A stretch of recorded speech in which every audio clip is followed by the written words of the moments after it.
Akshaya Tritiya special Shri Adinath भगवान के 400 उपवास की भूरी भूरी अनुमोदना।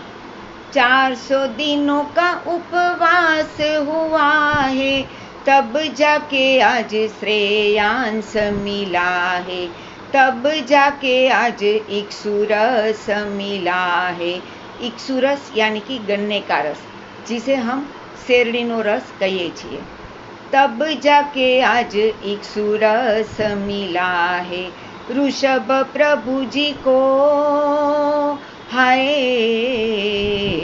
ऋषभ प्रभु जी को पार ना कराना है तो चलो हस्तिनापुर, श्रेयांस ने बुलाया है। चलो हस्तिनापुर, इक्षुरस ने बुलाया है। चलो हस्तिनापुर, प्रभु जी को पार ना कराना है।